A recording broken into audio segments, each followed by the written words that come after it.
Bueno, buenas tardes para todos los presentes, buenos días, buenas tardes y buenas noches, acorde a la hora que se reúnan a vernos aquellos que estén de forma sincrónica.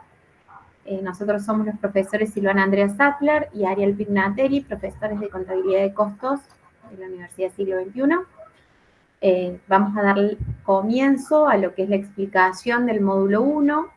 Muchos de estos conceptos se van a complementar un poco con lo que después veamos en la próxima capacitación o la próxima clase, que es sobre el TP1, y ahí vamos a cerrar algunos conceptos, vamos a ver un poco más lo que es estado de costos, vamos a ver un poco más alguna otra clasificación de costos como costos primos, costo de conversión y demás.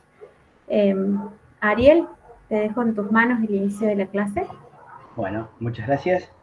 Bienvenidos a este nuevo cursado 2B de Contabilidad de Costos. Voy a presentar las filminas y comenzamos con la clase.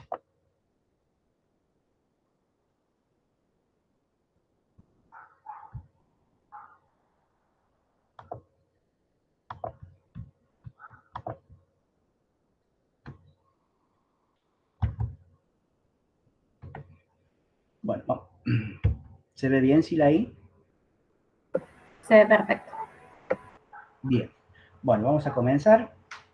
La materia es Contabilidad de Costos, a cargo de la profe Silvana y quien les habla, el profe Ariel.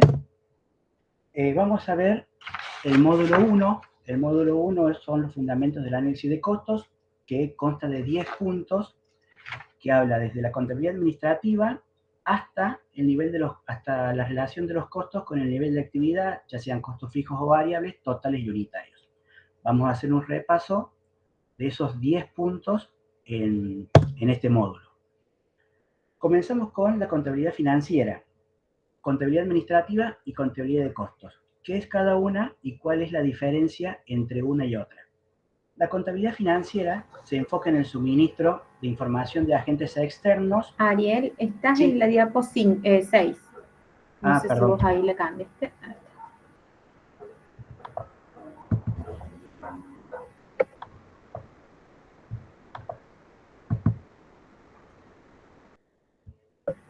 Ahí está, gracias. ¿Ese es? Bien. Bueno, vamos con el índice. Vamos a ver desde el punto 1.1 al punto 1.10, que son los 10 puntos que tiene el módulo 1 del fundamento del análisis de costos, que va desde la contabilidad administrativa, bien genérico lo que es el concepto, hasta la relación de los costos con el nivel de actividad, ya sean costos fijos o variables, totales o unitarios.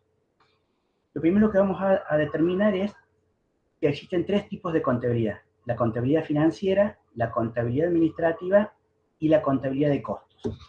La contabilidad financiera se basa en el suministro de información a agentes externos, ya sean inversores, accionistas, al Estado, a los bancos, y está registrado por los principios de economía, los principios de contabilidad generalmente aceptado y las NIF. La contabilidad administrativa mide, analiza y reporta información financiera y no financiera. Es lo que ayuda a los gerentes a que tomen las decisiones para encaminar al logro de los objetivos de la organización, que para las organizaciones con fines de lucro es obtener la maximización de las ganancias. Y la contabilidad de costos está al medio. Mide los costos, analiza, reporta información financiera y no financiera relacionado con los costos de adquisición o uso de recursos dentro de la organización. ¿Cómo ayuda la contabilidad de costos a la contabilidad financiera? A través del estado de costos, determinándolo el costo de la mercadería vendida en una empresa industrial. Y cómo ayuda la contabilidad administrativa con la fijación de precios, con la determinación de los costos fijos y variables, directos e indirectos, el costo total, a través del análisis marginal. Entonces, la principal diferencia que tenemos entre la contabilidad administrativa y financiera lo podemos dividir en 6 puntos. El propósito de información: la contabilidad financiera es para organizaciones, inversores, accionistas, y el propósito de la información de la contabilidad administrativa es la toma de decisiones para los gerentes. ¿Quiénes son los usuarios?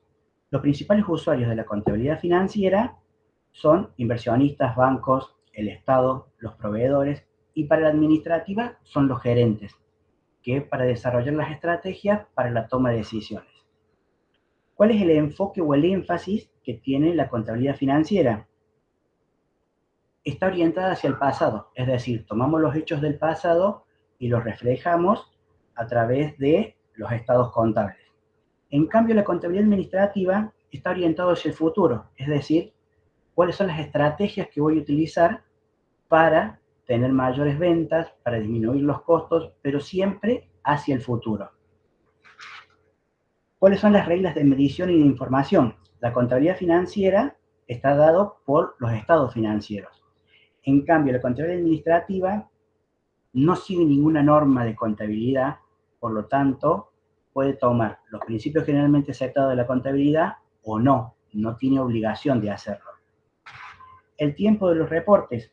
La contabilidad financiera puede ser semestral o anual, ¿sí? Podemos cerrar balance cada 3 meses, cada 6 meses o al año. En cambio, la contabilidad administrativa no tiene un periodo. Puede ser una toma de decisiones a 3 meses, 1 año, 3 años, 5 años. Dependiendo del presupuesto y los ajustes que hagamos, pueden ser plurianuales o anuales.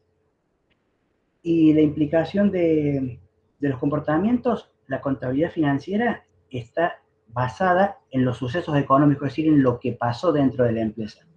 En cambio, la contabilidad administrativa está diseñada para influir en el comportamiento de los gerentes y en los empleados, es decir, para tomar las decisiones que vamos a tomar a futuro de la empresa.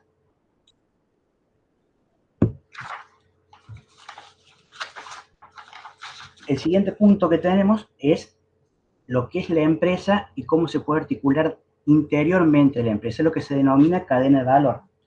La cadena de valor es una secuencia de funciones empresariales donde se le agrega a los productos una utilidad para el cliente.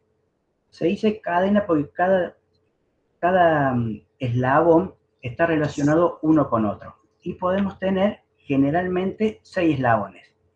Investigación y desarrollo, que es este primero, que es la generación o la experimentación de ideas relacionadas con nuevos productos o nuevos servicios.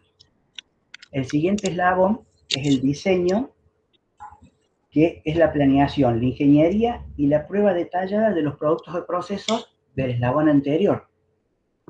La producción, que este eslabón es el que nos vamos a basar durante toda la materia en la producción de los procesos del producto terminado o de los servicios, que es la adquisición, transporte y almacenamiento, coordinación y ensamble, y los recursos para elaborar un producto terminado o un servicio. El siguiente eslabón es el marketing. Hay un micrófono que está prendido.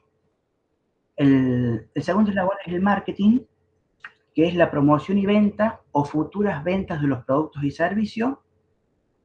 Luego sigue el eslabón distribución, que es el encargado de todas las compras que tenemos, ver cómo las distribuimos, servicio de logística, si la vienen a buscar a la empresa.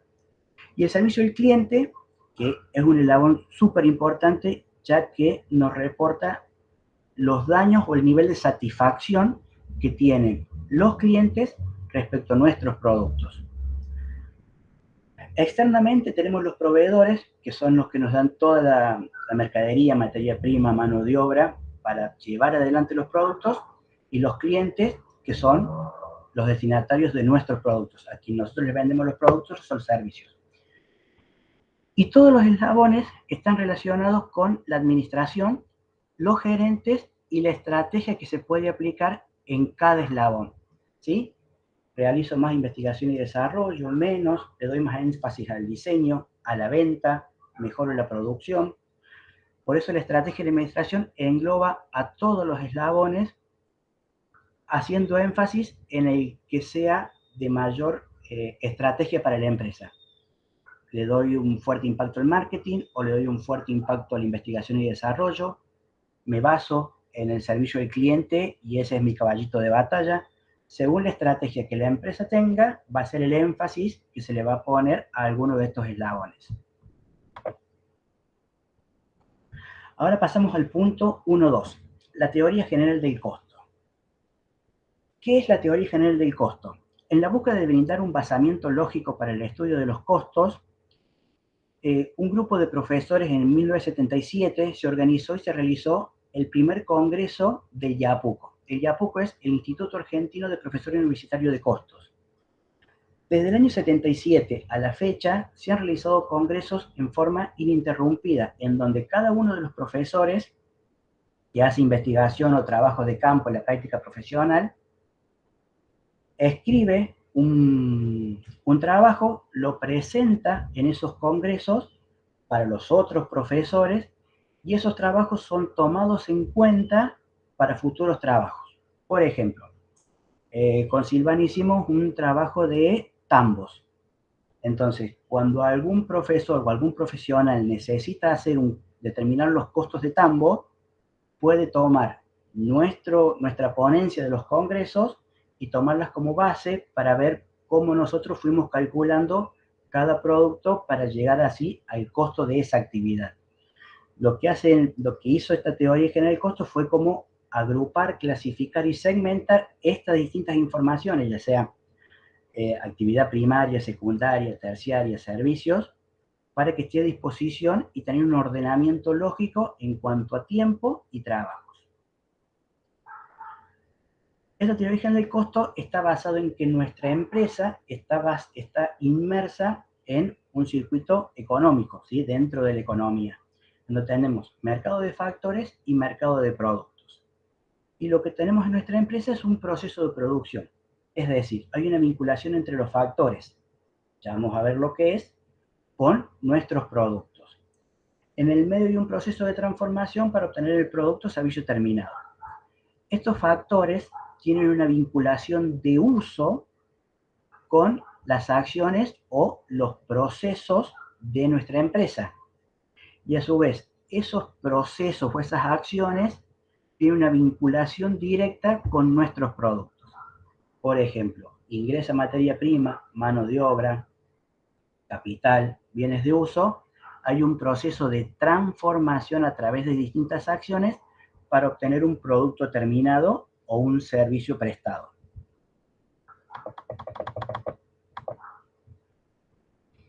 En el mercado de los factores, ¿sí? Que a la izquierda es lo que nosotros necesitamos para producir los productos, encontramos los bienes intermedios, que son aquellos bienes que se agotan con el primer uso, puede ser materia prima, el recurso humano, que es la mano de obra que nosotros contratamos para la empresa para que trabaje y procese, que sería un empleado, capital financiero, que son los bancos, todas aquellas personas que nos prestan plata para llevar adelante la actividad o comprar maquinaria. Los servicios intermedios, que son los servicios prestados por personas, pero que son ajenos al ente, como puede ser un contador. Un contador no va a elaborar ninguna torta, va a prestar servicios contables. Los bienes de capital, que es la maquinaria con que cuenta la empresa para llevar adelante los productos terminados. Y los recursos naturales, que se pueden agotar o no se pueden agotar. Por ejemplo, el agua. Si el proceso productivo utiliza agua para el lavado, ¿sí? En el tambo para el lavado de la maquinaria, es un recurso natural, no tiene costo, tiene un bajo costo y no se agota, ya que es una fuente de recursos que es inagotable hasta ahora. Si vemos el segundo cuadro, vemos cómo determinados factores pueden ser factores externos o factores internos. Por ejemplo, un factor externo a través de una acción puede ser un factor interno que se puede usar nuevamente como factor interno combinando con un factor externo. Vamos a un ejemplo para que quede claro. Por ejemplo, para la elaboración de una torta. Compro harina, ¿sí? Es un bien intermedio, es un factor externo porque yo no lo proceso, a través de una acción y conjuntamente con la aplicación de huevos, sal o azúcar, obtengo una masa para hacer facturas.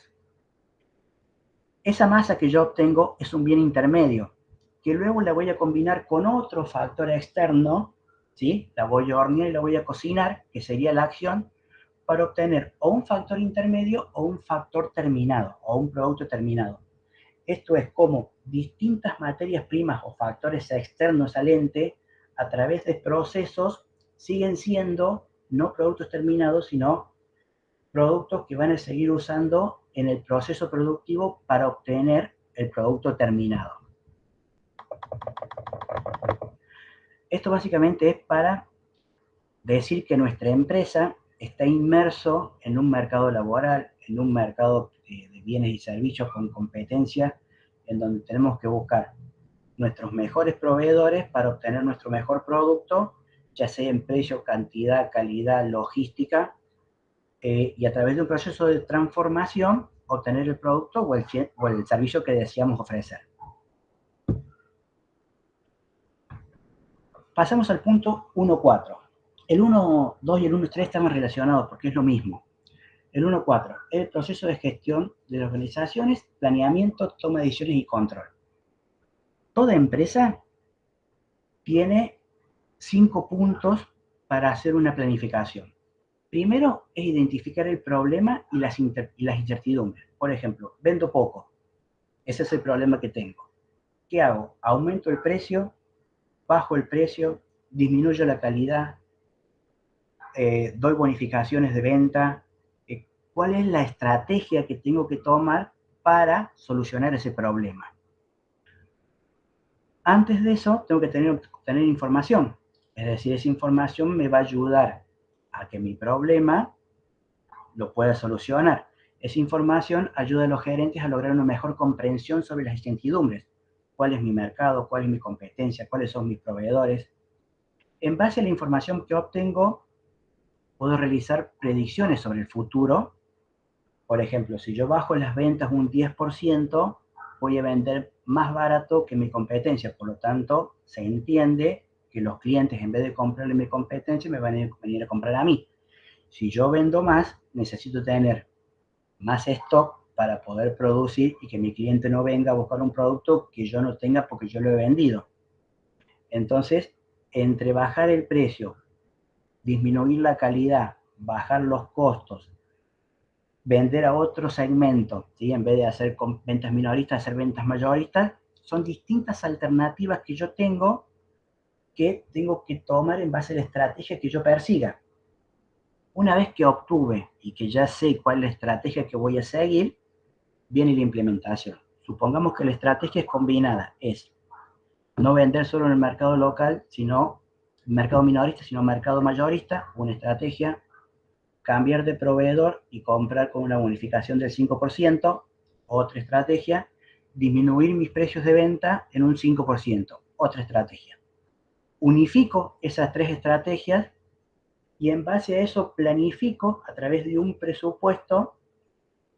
Tengo en cuenta cuánto es la cantidad que yo voy a vender, para vender esa cantidad, cuál es la materia prima que yo necesito, cuántas son las horas de elaboración del producto terminado y cómo voy a hacer las ventas, las cobranzas y los pagos.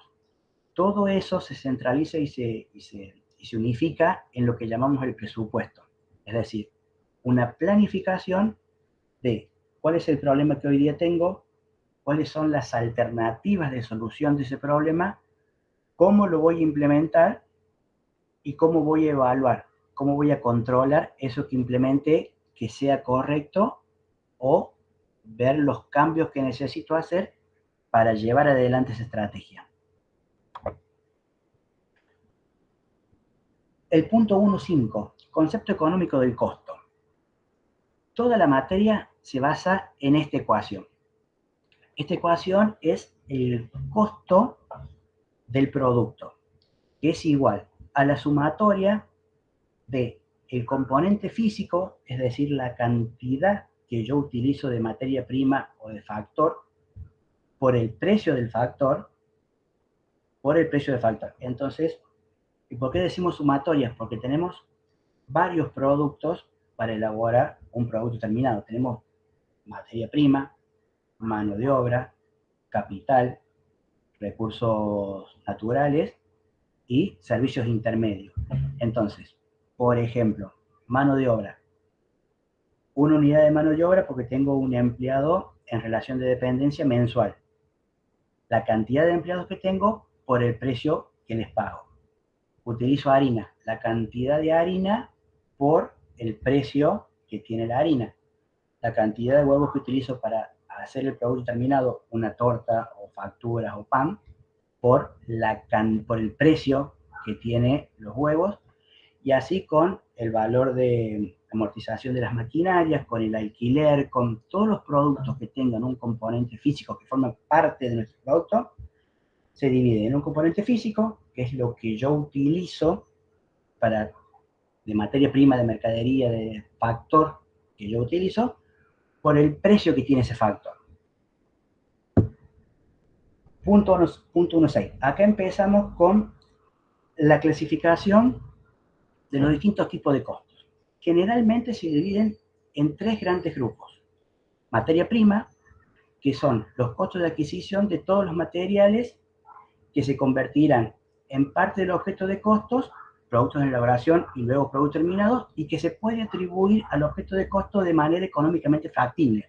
Es decir, yo puedo hacer un seguimiento de la materia prima que compre, que introduzca el proceso productivo y que va a formar parte de mi producto final. Mano de obra incluye la remuneración de toda la mano de obra de manufactura que se puede atribuir al objeto de costos, ya sea en productos de elaboración y luego productos terminados, de manera económicamente factible. Es decir, yo puedo saber qué personal utilizó qué maquinaria y esa maquinaria cuánto atribuye al producto terminado. Y de luego tenemos los CIF, los costos indirectos de fabricación, que son todos los costos de manufactura que están relacionados con el objeto de costos, pero que no se puede atribuir a un objeto de costo de manera económicamente factible. Por ejemplo, tenemos una gran empresa, tenemos muchas máquinas y tenemos un operario que hace mantenimiento a 23 máquinas distintas. Yo no le puedo asignar qué parte del sueldo de ese operario lo voy a poner a cada máquina. Directamente lo englobo dentro del costo indirecto de fabricación, porque si yo quisiera distribuir ese costo dentro de la mano de obra directa a cada producto, sería como muy trabajoso y sería lo que se denomina más caro el collar que el perro, ¿sí?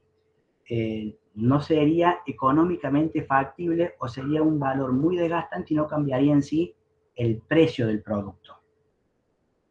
Entonces, estos son los tres grandes grupos que tenemos: materia prima directa, mano de obra directa y los costos indirectos de fabricación.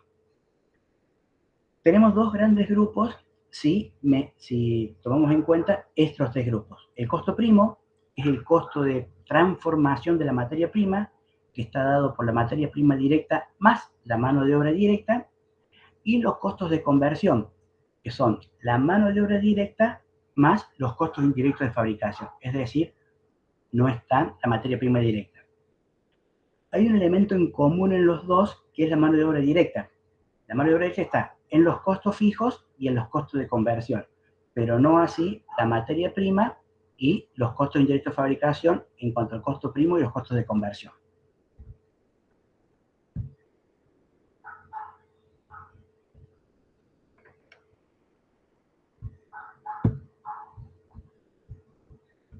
¿Se entendió? ¿Hay alguna pregunta hasta aquí?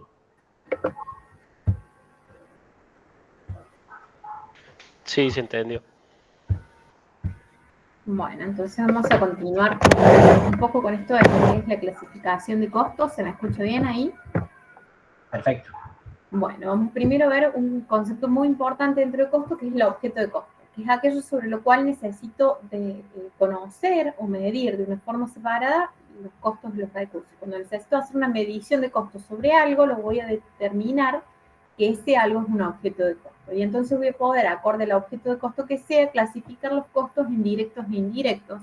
Y voy a decir que aquellos costos directos son aquellos que son económicamente factibles, asignar esos costos al objeto de costo. Y indirectos cuando no lo puedo atribuir a ese objeto de costo de manera económicamente factible. ¿Sí? Esa clasificación es muy importante. Ya vamos a ver que directo o indirecto no es de manera lineal relacionado con fijo variable, sino que un costo directo o indirecto vamos a ver que puede ser fijo o variable. Ya vamos a ver bien qué significa esto de fijo y variable. ¿Qué es lo importante entonces? Es que les quede este concepto de que tengo un objeto de costo que es aquello a lo cual le quiero medir o atribuir un costo, y esta medición del costo me va a llevar a que si lo puedo asignar de manera económicamente factible, de manera directa, por ejemplo, si voy a hacer pan, la harina, la cantidad de kilos o la cantidad de gramos que utilizo para hacer un kilo de pan de harina, ese va a ser un costo, el costo de la harina directo, ¿sí? Pero va a ser indirecto si a ese pan, por ejemplo, le pongo semillitas, ¿sí? No voy a poder asignar de manera económicamente factible la cantidad de semillitas que le voy a asignar, pero quizás si yo lo tomo como un objeto de costo, como toda la empresa en su conjunto, sí puedo asignar las semillitas como una asignación directa, sí, para el objeto de costo del negocio en sí, pero no de manera directa para el objeto de costo pan, ¿sí?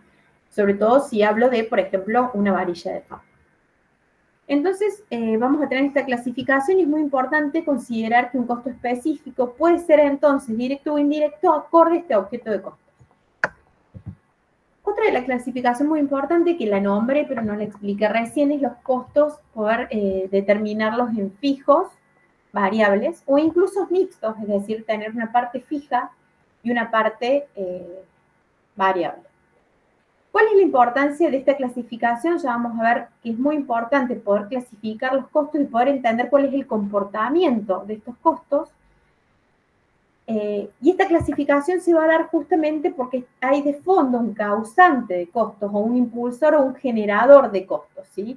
Y ese causante de costos, ese generador de costos es una variable, como por ejemplo el nivel de actividad o el volumen de actividad, que es sobre la cual voy a medir el costo durante cierto tiempo.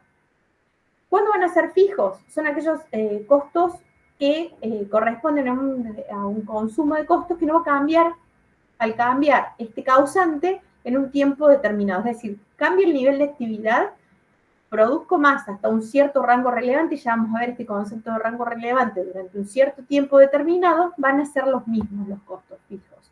Entonces, los costos fijos totales son constantes. Fíjense cómo en la gráfica de abajo vemos que los costos fijos totales son constantes y son una línea horizontal, y a medida que cambia las cantidades que produzco o el nivel de actividad que está en el eje horizontal, siempre voy a tener el mismo costo fijo total.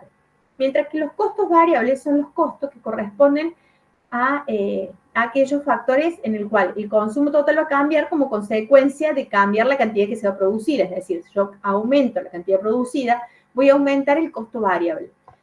Va a cambiar justamente con este nivel de actividad o este causante o impulsor del costo. Entonces, mi costo variable total, si no produzco nada, es cero. Por eso parte del origen. Y a medida que voy produciendo más cantidades, fijémonos en la segunda gráfica, el costo variable total también se va incrementando. Pero no solo los puedo medir a niveles totales, sino que también los puedo medir a niveles unitarios. ¿Qué es lo que sucede? Si el costo fijo total es una cantidad fija para un rango relevante de nivel de actividad y de tiempo determinado, y no cambia en ese rango, implica que si yo, a medida que quiero obtener un costo fijo unitario, a medida que voy dividiendo ese costo fijo total, ese valor fijo, por un cociente cada vez más grande, lo voy haciendo ese costo fijo medio o costo fijo unitario cada vez más chiquito. ¿Por qué? Porque voy asignando esa masa de costo fijo total a más cantidades producidas. ¿Qué pasa con mi costo variable? Mi costo variable total dijimos que es creciente con respecto al nivel de actividad, por eso ven la pendiente creciente o la pendiente positiva que observan en esa curva. Cuando vamos a ver cómo se mide a valores unitarios, es decir, ese costo variable, dividirlo por los niveles de producción, como dijimos que varía proporcionalmente al nivel de producción, entonces a niveles unitarios constante. Cada producto va a tener la misma cantidad de costos variables incorporados. Entonces lo vamos a ver como una gráfica parecida a lo que es el costo fijo total, es decir, horizontal, paralela al eje horizontal. ¿Qué sería el costo total? Es la sumatoria de estos costos variables totales más los costos fijos totales, y los costos unitarios no es otra cosa, como dijimos recién, del cociente, también se lo llama costo medio, de lo que son los costos totales respecto a alguna magnitud del nivel de actividad o las cantidades producidas.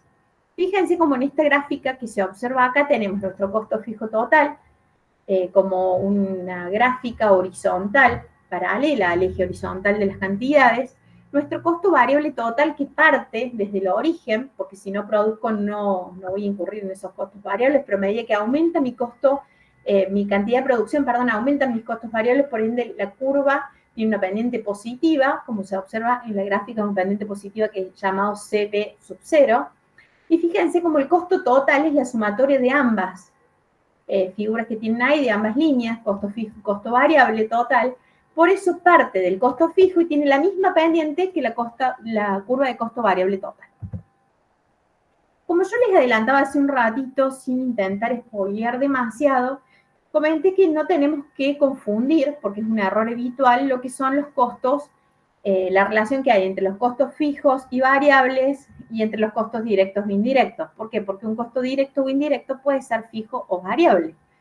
No hay una relación directa entre ellos en que si es directo tiene que ser variable, como algunos creen, o indirecto tiene que ser fijo.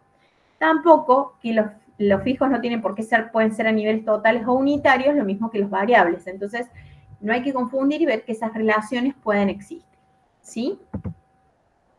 Por otro lado, también vamos a ver cuáles son los costos inventariables, es decir, esos costos que se los consideran primero como activos, y cuáles son los costos que vamos a considerarlos como gastos. ¿Qué son estos costos inventariables? Son todos aquellos costos de un producto que cuando se incurren se van a considerar primero como activos, como les dije hace un ratito, entonces los vamos a poner en el balance general, pero una vez que se vende ese producto, se van a convertir en un costo y van a pasar al estado de resultados. Nosotros podemos ver en una actividad empresarial que vamos a tener, si es de tipo industrial, algunos costos inventariables como materia prima, los productos en proceso y productos terminados. Todos estos costos se van a inventariar y después, una vez vendido el producto, pasa a costo de mercadería vendida el estado de resultados. En el caso de una empresa comercial, el inventario que mantiene en mercaderías también tiene el mismo comportamiento y en servicios no tenemos costos inventarios. Entonces vamos a ver que a la hora de realizar nuestros estados de resultados, vamos a tener ventas menos costo de venta o venta menos costo de mercadería vendida solamente en el caso de la empresa industrial o comercial respectivamente para obtener nuestra utilidad bruta. Y en el caso de servicios solamente vamos a tener todos los costos operativos posterior a la utilidad bruta para obtener una utilidad operativa. Entonces, ¿qué son estos costos inventariables? Son aquellos costos que tienen esta posibilidad de generar ingresos futuros y se van a considerar como activos en la empresa dentro del estado de situación patrimonial, convirtiéndose en costo de los productos vendidos cuando estos se vendan, ¿sí? Por ejemplo, todos los costos de producción en una fábrica, en una empresa industrial. ¿Hasta ahí se va entendiendo? ¿Hay alguna duda en el chat? No, ninguna. Bueno. Otro de los ejemplos en esta clasificación son aquellos que, si no son inventariables, son gastos, que son los que ellos están relacionados con los costos de un periodo, y no se esperan que generen un ingreso futuro, sino que se los va a ver reflejados directamente en el estado de resultados, y van a ser distintos a estos costos de los productos vendidos, ¿sí? Van a ser consumidos en el mismo momento en el cual se incurren estos costos, y por eso se llaman gastos, y van a estar en el estado de resultados también anotados, registrados como tal, ¿sí? Como por ejemplo erogaciones de marketing, gastos de distribución y demás. Vamos a ver distintas clasificaciones de costos, de las cuales las más importantes, bueno, son a las que ya hicimos hincapié, a las cuales les pedimos que revisen y retomen, pero fíjense cómo algunas clasificaciones de estas ya se repiten, ya vimos que de acuerdo con la identificación con alguna actividad de departamento de producto, vemos si eran económicamente factibles asignarlos o no, y entonces se iban a clasificar en directos o indirectos, pero también vemos que podemos clasificarlos de acuerdo con la función en la que incurren, y vemos que vamos a tener costos de producción, costos de distribución y costos de administración, según en qué función dentro de esa cadena de valor que estaban viendo recién con Ariel, se incurren esos costos. De acuerdo con el tiempo en el que fueron calculados los costos, pueden ser costos históricos o costos predeterminados, ¿sí? Los costos predeterminados son aquellos costos estimados que vamos a tener. Pues, predeterminados significan que se estiman o se determinan ex ante, y los históricos son todos los costos reales pasados que ha tenido la empresa. De acuerdo con el tiempo en que se cargan o se enfrentan, teníamos los del periodo o los del producto, y de acuerdo con el control que se tenga sobre la incurrencia del costo, vamos a tener aquellos costos que pueden ser controlables o no controlables por la misma empresa, ¿sí?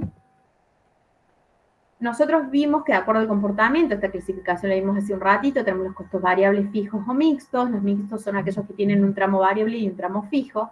Un ejemplo de costo mixto, para que se entienda mejor, puede ser la energía eléctrica, que puede tener una parte fija y una parte variable en base a la cantidad de producción, y un fijo que tenemos que pagar tan solo por tener digamos, abierta la planta. En cuanto a la importancia para la toma de decisiones, los costos pueden ser relevantes o irrelevantes. Vamos a ver que son relevantes todos aquellos costos que son futuros y distintos entre las distintas alternativas.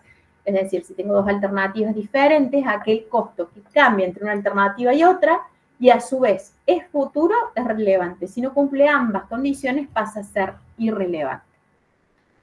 Y de acuerdo con el tipo de sacrificio en el que se ha incurrido, tenemos los costos desembolsables.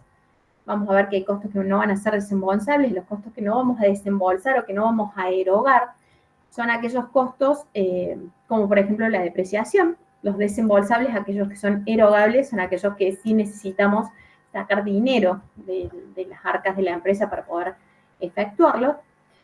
Y vamos a tener también el concepto de costo de oportunidad. El costo de oportunidad es aquel costo de la mejora que se considera como el no obtener el beneficio de la mejor alternativa posible. De acuerdo con el cambio originado en el aumento o disminución de la actividad, vamos a ver que tenemos costos diferenciales o hundidos. ¿Sí? Los costos hundidos ya están incurridos y no podemos cambiarlos. Y aquellos costos diferenciales o incrementales vamos a ver que son los costos que aumentan o disminuyen por el nivel de actividad y va cambiando en los distintos niveles de actividad o situaciones. De acuerdo a la relación a una disminución de actividades, podemos tener los costos evitables o inevitables. Es decir, hay costos que yo los puedo llegar a evitar con el cerramiento de una planta, hay costos que son inevitables y pase lo que pase, los tengo que incurrir sí o sí. Recién hace un rato, cuando yo les explicaba y les clasificaba los costos de acuerdo al causante, y decíamos, bueno, los costos pueden tener distintos comportamientos, pueden ser fijos y variables, yo les decía que eran fijos en un rango relevante. ¿Qué es este rango relevante? Es un nivel o una banda en el cual el nivel de actividad es normal, ¿sí? Y ese nivel de actividad se mantiene constante y ese tiempo, también el rango de tiempo se mantiene constante. Entonces podemos decir que los costos fijos son fijos en un rango relevante. Entonces, podemos tener un costo fijo que es, así como lo ven en esa gráfica, escalonado, que no deja de ser fijo, sino que para un nivel de actividad de 0 a 120.000 unidades, el costo fijo es de 40.000, pero si tengo que incrementar el tamaño de planta hasta 240.000, necesito incrementar ese costo fijo a 80.000 y así sucesivamente. Fíjense cómo de fondo aparece esta opción de que el costo fijo lo voy a poder modificar en el largo plazo, porque es un costo estructural justamente. Y el último de los conceptos que vamos a ver y que engloba todo lo que vimos hasta ahora, y es el concepto que vamos a estudiar en realidad en la próxima capacitación, pero es importante que ahora por lo menos lo citemos y podamos ver un poco de qué se trata, es el estado de costos. ¿Qué es lo que vemos acá en lo que es el estado de costos? Para calcular el estado de costos, nosotros vamos a primero ver cuál es la materia prima consumida, ¿sí? ¿Qué es lo que vamos a ver como materia prima consumida? ¿Cuánto voy a consumir? Nosotros tenemos de fondo, que es, voy a consumir lo que tengo en existencia inicial de materia prima, más la compra, menos la existencia final. Eso es lo que yo consumí de materia prima, ¿sí? A esa materia prima consumida le tengo que sumar la mano de obra directa y todos los costos indirectos de fabricación según la clasificación que vieron recién con Ariel. La sumatoria de estos tres costos son los costos de producción. Una vez que tengo mis costos de producción, yo voy a sumar el inventario inicial de productos en proceso, es decir, lo que ya tengo inicialmente con algún grado de avance, y le voy a restar lo que quiero tener en inventario al finalizar el periodo. Y eso me va a dar el costo de los productos que estén terminados. ¿Sí? ¿Por qué? Porque a los que están en grado inicial o en el inventario inicial en productos de proceso los voy a terminar de producir, pero hay cierta cantidad que la quiero seguir manteniendo a medio producir o estimo tenerla a medio producir en un inventario final. Una vez que yo tengo el costo del producto terminado, para ver cuál va a ser mi costo de venta, tengo que volver a acudir a lo que es el inventario y ver que los costos de productos terminados más el inventario inicial de productos terminados menos el inventario final de productos terminados, es decir, lo que ya tengo menos lo que quiero tener al final, va a ser mi costo de venta, ¿sí? Porque esas unidades tengo el fin, digamos que quiero tener el final en un inventario de productos terminados, como lo quiero tener inventariado, no lo voy a tener dentro del costo de venta. Fíjense que vuelve ese concepto de costos inventariables que estábamos hablando hace un ratito. Entonces, o lo tengo activado a través de un inventario final y por eso lo resto en esa función, o lo tengo en nuestro costo de ventas. Bueno, no sé si hasta ahí ha habido alguna duda.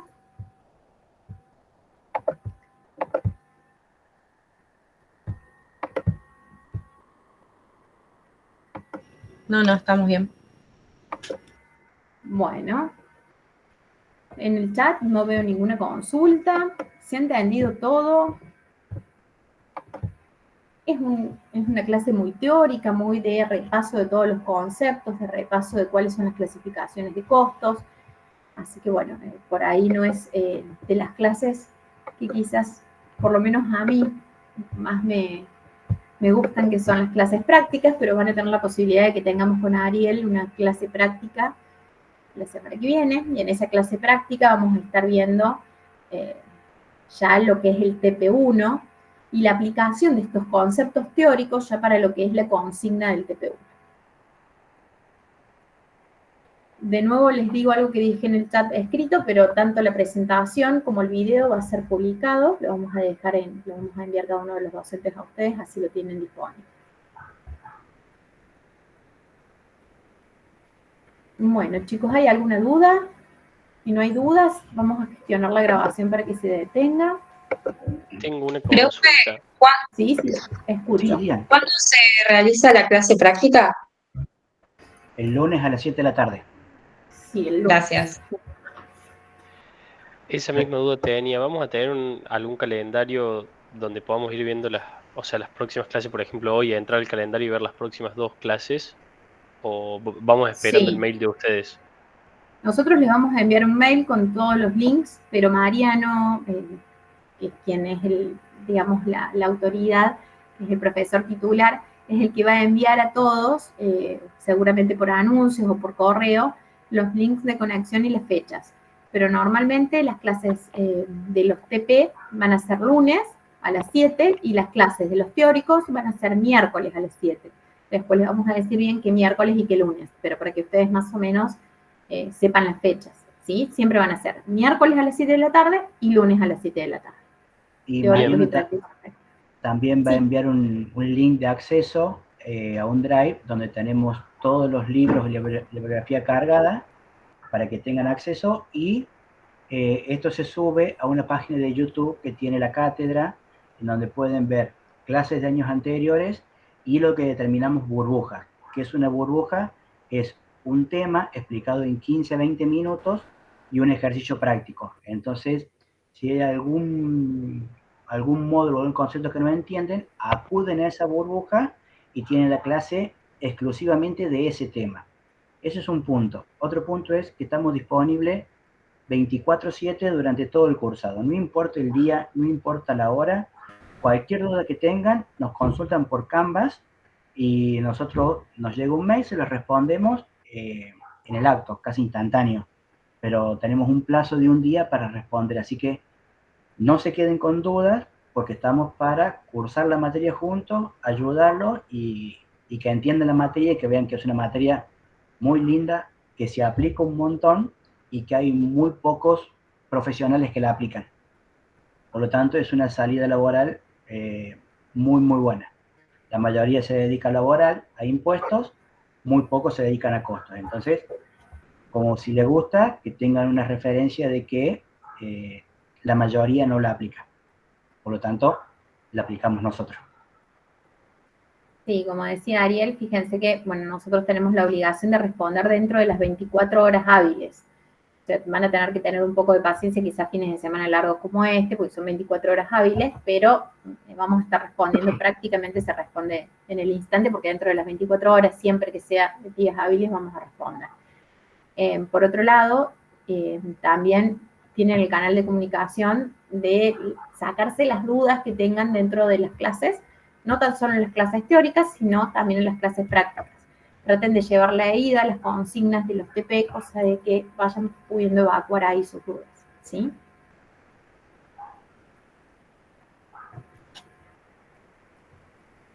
¿Hay alguna otra duda? No, profe. Bueno, gracias, Rocío. Bueno, si no hay duda, entonces ahora sí voy a frenar la grabación.